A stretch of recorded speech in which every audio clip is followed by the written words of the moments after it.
የቴዲ አፍሮ ኢትዮሪካ በአንድ ወር ከ180 ሚሊዮን በላይ እይታ በማስመዝገብ ታሪክ መስራቱ ይፋ ሆኗል።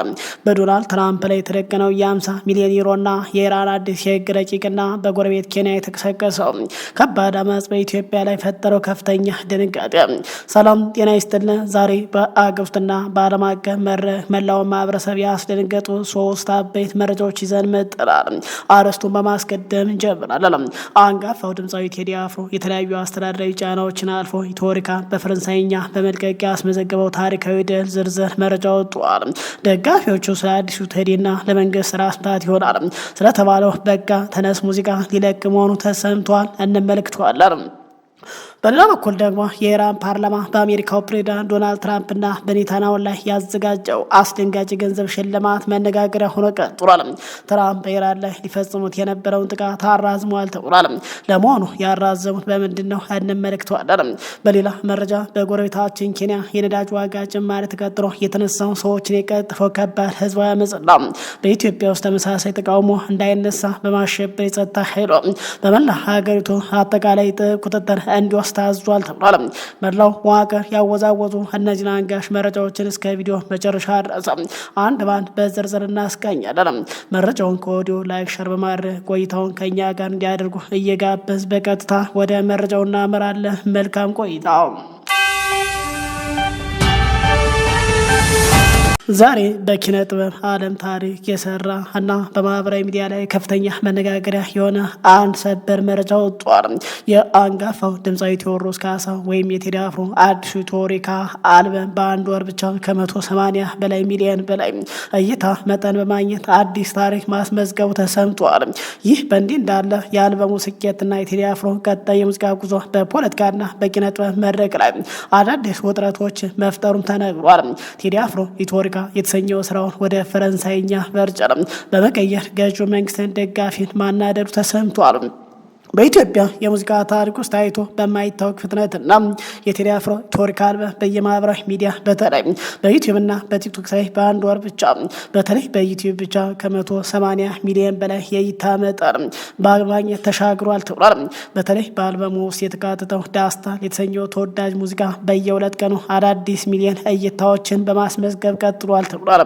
ይህ ታሪካዊ ስኬት የቴዲ አፍሮን የሙዚቃ የበላይነት በድጋሚ ያረጋገጠ ሲሆንም የሙዚቃ ባለሙያዎች እንደሚሉት ከሆነ ስራው ከሀገር ውስጥ አልፎ ዓለም አቀፍ ትኩረትን እንዲስብ ተደርጎ መሰራቱ ለስኬቱ ትልቅ አስተዋጽኦ አድርጓል ሲሉ ገልጿል። ቴዲ አፍሮ ሙዚቃዎች በእንግሊዝኛና በአረብኛ ትርጉም ከማስተላለፍ በተጨማሪ ከሰሞኑ ኢትዮሪካ የተባለው ዋና ሙዚቃ በፈረንሳይኛ ቋንቋ በመቀየር ለመላው ዓለም መዳረሱ በኪነ ጥበብ ማህበረሰብ ዘንድ ትልቅ አድናቆትን አትርፏል ተብሏል። ይህ የኢትዮሪካ አልበም ስኬት ግን ያለ ምንም ተግዳሮት የመጣ እንዳልሆነ ተገልጿል። የድምፃው የቅርብ ደጋፊና ታዛቢዎች እንደሚገልጹ ከሆነ በቴዲ አፍሮ ላይ የተለያየ አስተዳደራዊና ስነልቦናዊ ጫና ለመፍጠር ጥረቶች ሲደረግ ቆይቷል ተብሏል። አሁንም ጥረቶች ቀጥለዋል ሲሉ ገልጿል። ከነዚህ መካከል የሙዚቃ ባለሙያ ባልደረቦች ከማሰር አድማጩን ከማዋከብና አልፎ ተርፎ የስቱዲዮ ስራዎች ላይ እክል ከመፍጠር ጋር የተያዙ ሪፖርቶች ሲሰሙ ነበር። ይሁን እንጂ እነዚህ ሁሉ ጫናዎች የሙዚቃውን ተደራሽነት ሊያግዱት አልቻለም ተብሏል። በርካታ የማህበራዊ ሚዲያ ተጠቃሚዎችና የጥበብ አፍቃሪያን እንደሚሉት ከሆነ ጥበብን በፖለቲካ ጫና ማሸነፍ በፍጹም አይቻልም። የኢትዮሪካ 180 በላይ ሚሊዮን እይታ ስኬትም የዚህ ትልቅ ማረጋገጫ ነው ማለት መንግስትና የመንግስት ደጋፊ የሚወግድ አስተያየት በሰፊው እየተሰጡ ቀጥሏል። ፍንጮች እንደሚያሳዩት ከሆነ ውጥረቱን አሁንም በቀላሉ የሚበርድ አይመስልም። የቴዲ አፍሮ ደጋፊ በማህበራዊ ሚዲያ ላይ እየገለጹ ባለው መረጃ መሰረትም ድምፃዊ ህዝባዊ ሁኔታዎችና ወቅታዊ ጉዳይ የሚያንጸባርቅም አዲስ ነጠላ ሙዚቃ ሊለቅ መሆኑ ተነግሯል። ይህ በቃ ተነስ የሚል አርዕስት እንዳለው እየተነገረለት ያለው አዲስ ሙዚቃ በተለይ ከሀገሪቱ ወቅታዊ ሁኔታና ምርጫ ጋር ተያይዞ ህዝቡን ወደ ማሰብና መብቱን ወደ መጠየቅ ሊያመራ የሚችል ለመንግስትም ትልቅ የራስ ምታት ሊሆን የሚችል ስራ ነው ተብሏል። በእርግጥ የሙዚቃ በቅርቡ ይለቀቃል ወይስ የደጋፊ ጉጉት የፈጠረው መረጃ ነው የሚለው እሱ ወደፊት አብረን በጋራ የምናየው ይሆናል።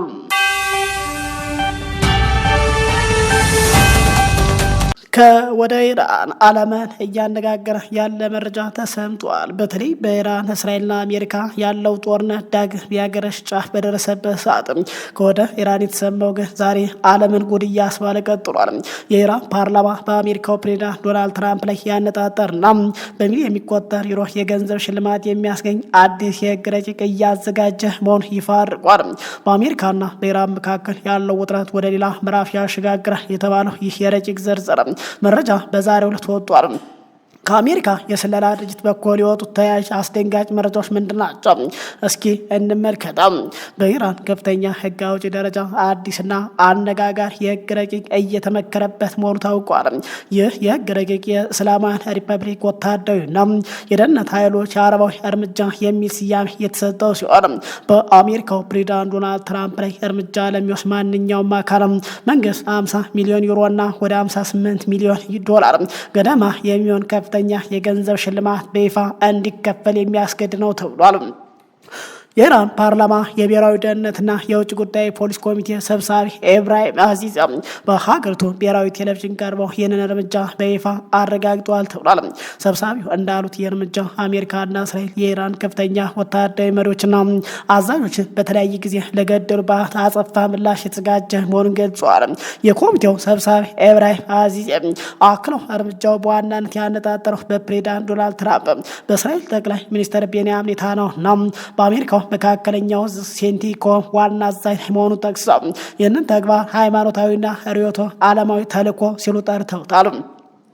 ይህ ይፋዊ መግለጫ ከመውጣቱ አስቀድሞ ባለፈው መጋቢት ወር ላይ በርካታ የኢራን የሞባይል ስልክ ተጠቃሚዎች ይህንን እርምጃ የሚደግፍና ለዚሁ ተግባር የሚውል የገንዘብ ማሰባሰቢያ ጥሪያቸውን የያዙ የጽሁፍ መልእክቶች በስልካቸው ደርሷቸው እንደነበር መረጃዎች ገልጿል። ጉዳዩ በሀገሪቱ የውስጥ የፖለቲካ መዋቅር ውስጥ በጥብቅ እየተሰራበት እንደነበር ማሳያ ነው ተብሏል። በተያያዘ ዜና በቅርቡ ይፋ የሆነው የአሜሪካ የስለላ መረጃ እንደሚያሳዩት ከሆነ ጉዳዩ በንግግር ደረጃ ብቻ የቀረ ሳይሆን በተግባር እንቅስቃሴ እንደነበሩበት ገልጿል። የስለላ መረጃው እንደሚያሳየው ከኢራን ጋር የጠበቀ ግንኙነት አለው የተባለ አንድ ተላላኪ ግለሰብ በዶናልድ ትራምፕ ላይ እርምጃ ለመውሰድ በቅድሚያ $5000 ተከፍሎ ሲንቀሳቀስ እንደነበር በቁጥጥር ስር አውሎ ተደርሶበታል ተብሏል። ይህ ሁኔታ በአሁኑ ሰዓት በአሜሪካ የደህንነት ተቋምና በፕሬዝዳንት ዶናልድ ትራምፕ የጥበቃ ቡድን ዘንድ ከፍተኛ ጥንቃቄ እንዲደረግ ምክንያት ሆኗል ብሏል። በአሜሪካና በኢራን መካከል ለዓመታት ዘለቀው የው ፍጥጫ አሁን ላይ ወደ ግልጽ የህግ ረቂቅና የቢሊዮኖች በጀት መመደብ ደረጃ መረሱ በዓለም አቀፍ ዲፕሎማሲያዊ ላይ ትልቅ ስጋት ፈጥሯል ተብሏል። ይህ ባለበት ትራምፕ ኢራን ላይ ሲወስዱ የነበረው ከባድ ጥቃት በሳዑዲ በኩዌትና በዱባይ ንጉስ መንግስት ልመና የተነሳ ማራዘማቸውን ዛሬ ገልጸዋል።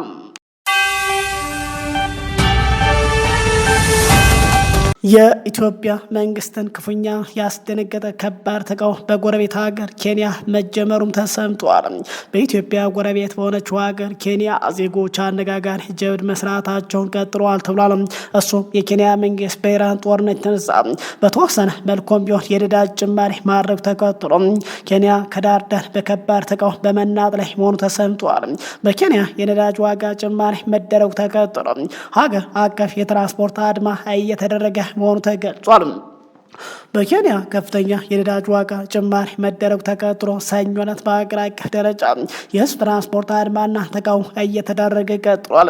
ይህ በዋና ዋና ከተሞች ናይሮቢን ጨምሮ በሺ የሚቆጠር ተጓዥ መንገድ ያደናቀፈ ሲሆን በንግድ ተቋማትና በትምህርት ቤቶች ላይ መስተጓጎል ፈጥሯል ተብሏል።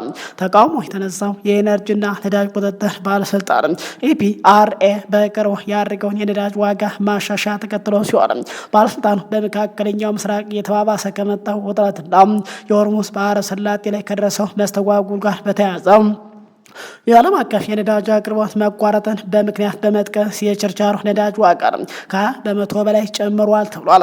ሮይተርስ እንደዘገበው በናይሮቢ የሱፐር ቤንዚን ዋጋ በ1 ሊትር ወደ 212 የኬንያ ሽልንግ አካባቢ የደረሰ ሲሆን ናፍታ ደግሞ ወደ 243 ሽልንግ ገደማ አቅንቷል ተብሏል። በኬንያ የነዳጅ ዋጋ በከፍተኛ ሁኔታ መጨመሩ ተከትሎ ተቃውሞ ተቀስቅሶ 4 ሰዎች ተገድለው በርካቶች ጉዳት ከደረሰባቸው በኋላ የዋጋ ቅናሽ ቢደረግ አድማው ቀጥሏል ተብሏል። የኬንያ ሀገር ውስጥ ጉዳይ ሚኒስቴር እንዳስታወቀው ከሆነ ከአድማው ጋር በተያያዘ የሰው ህይወት ጠፍቷል።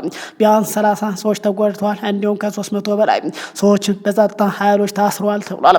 የአገሪቱ የተሽከርካሪ ባለንብረትና የአሽከርካሪ ማህበራት ከመንግስት ጋር ባደረጉት ድርድር የ10 ሽልንቅና የተደጋቢ ሆነ ባለመስማማታቸው ተቃውሞ ለሁለተኛ ቀን ዛሬ ማክሰኞ ዕለትም ቀጥሏል ተብሏል።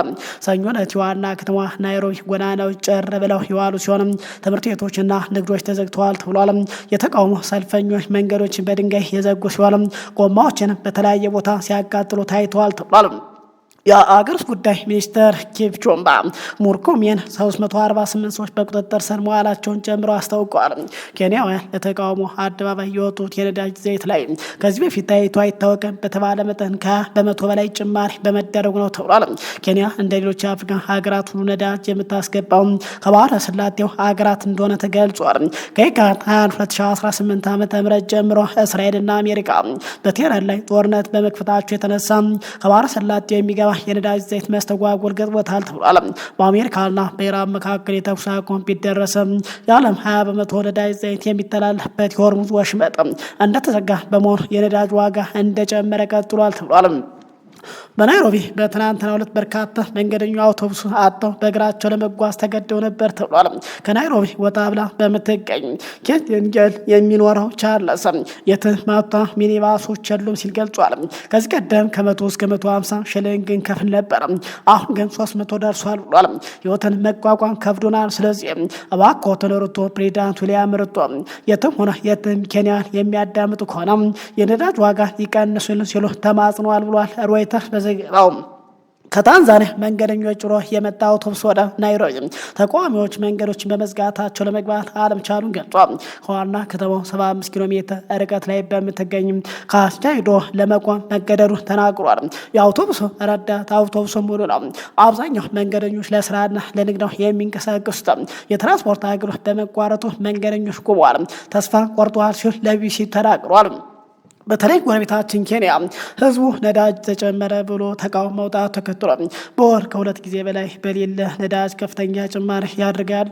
የኢትዮጵያ መንግስት ምናልባት በኑሮ ውድነትና በጦርነት የሚሰቃየው ኢትዮጵያ በተለይ ደግሞ ምርጫውን አካቶ ከባድ ተቃውሞ ሊነሳ ይችላል በሚል የጸጥታ ኃይሉ በመላ ሀገሩ ተሰማርቶ ተቃውሞ የሚያነሱ ካሉ ጠንከር ያለ እርምጃ እንዲወሰድ ከሰሞኑ ራሱን የጸጥታው ምክር ቤት ብሎ የሚጠራው የኢትዮጵያ መንግስት ማሳሰቡና ትዕዛዝ መስጠት ተገልጿል። ክቡራን አድማጭ ተመልካቾች ሰዓቱ መረጃ ይመስላል። ከሰዓታት በኋላ በሌላ መረጃ እንገናኛለን። እስከዛው ሰላም ቆዩን።